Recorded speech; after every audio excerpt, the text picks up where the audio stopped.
Hey, how's it going guys? Captain Kuba here and welcome to another God of War video. More specifically, a God of War Ragnarok video.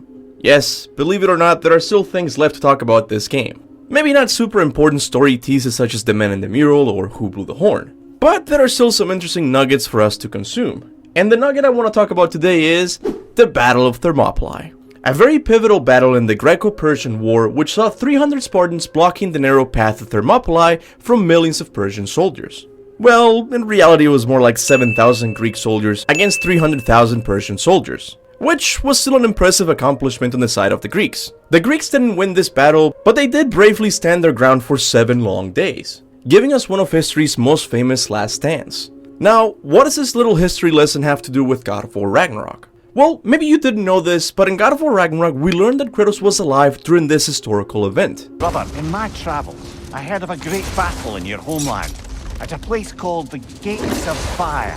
The Hot Gates. You were there? No. Is that regret in your voice? I did regret not dying there for many years, but no longer. Now when I first heard this conversation, I didn't give it much thought. I thought it was a cool nod to one of history's most famous battles. But while I was listening to it again, I made a really interesting connection to God of War Chains of Olympus that I think it's gonna blow your mind. So let me start by asking you a simple question. Why did Kratos regret not dying at the Battle of Thermopylae? When I first listened to this conversation, I thought it was because Kratos wanted the glory that came with such sacrifice. This isn't a crazy theory. In the first game itself, we learned that during Kratos' younger years, the main thing he was after was glory. So it's not too crazy to believe that he too wanted to be counted among the brave 300 Spartan soldiers who defended their people from the evil Persian Empire. To catch a fly from the ass. But there's a problem with this interpretation. It's true that God of War 1 tells us that Kratos was seeking glory, but not the type of glory that came for having died in an epic battle. Because in the very same game, we learned that Kratos' battle against the barbarian army was very similar to the Battle of Thermopylae. The barbarians to the east numbered in the thousands, and descended on the Spartans without mercy. And upon his defeat, Kratos didn't act like Leonidas and the other 300 Spartans. He didn't accept the glory that came with such death. Instead, he gave his soul to the God of War in exchange for victory. So I find it hard to believe that Kratos wanted to die in this other battle. It's just not who he is as a character. Also, Kratos by this point in the story isn't someone who romanticizes the concept of war, because he knows what it truly is. He knows the horrors that come with it. Stop thinking like a father for a moment and start thinking like a general. No! This is why throughout the game he's very hesitant to start a war with the Aesir gods. So if it's not the feeling of missing out on a death full of glory, then what? Why did he regret not dying in the Battle of Thermopylae? The answer is simpler than you think, but it's still very impressive on the part of whoever wrote this dialogue. The reason Kratos at one point wanted to die in the Battle of Thermopylae is the same reason why he wanted to unalive himself at the beginning of the first game. Kratos simply wanted the nightmares to end, and what better place to achieve this than in a battle that was impossible to come out alive.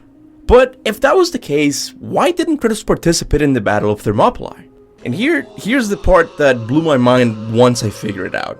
Kratos couldn't participate in the Battle of Thermopylae because the gods already sent him on another mission.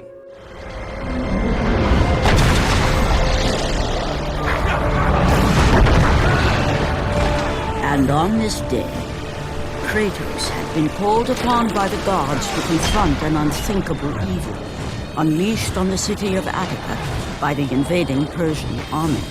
Okay, so I should say that we don't know for a fact that this Persian invasion is the same which gave us the Battle of Thermopylae. But I mean, come on, at the very least it's heavily influenced by it. Even the fans running the God of War wiki page seem to agree with my take, as they too link the Persian king we see in the game with Xerxes, who's the Persian king who sent out his army to battle against the 300 Spartans. So if my theory is correct, while Kratos was fighting off the Persian king and the basilisk, another group of Spartans were defending the passage at Thermopylae. Okay, so far I've given you why he couldn't be at the Battle of Thermopylae. He was simply busy doing something else. But I haven't told you why he wanted to die in that battle. And when I tell you, you're going to see how obvious the answer was, yet how rich this conversation truly is. The reason Kratos wanted to die in the Battle of Thermopylae is because he was at one of his lowest points by the end of Chains of Olympus. Kratos had saved mankind, but that mattered little to him. By forsaking his daughter, he had abandoned the only person he ever cared for. What he had long sought and finally found was now forever lost.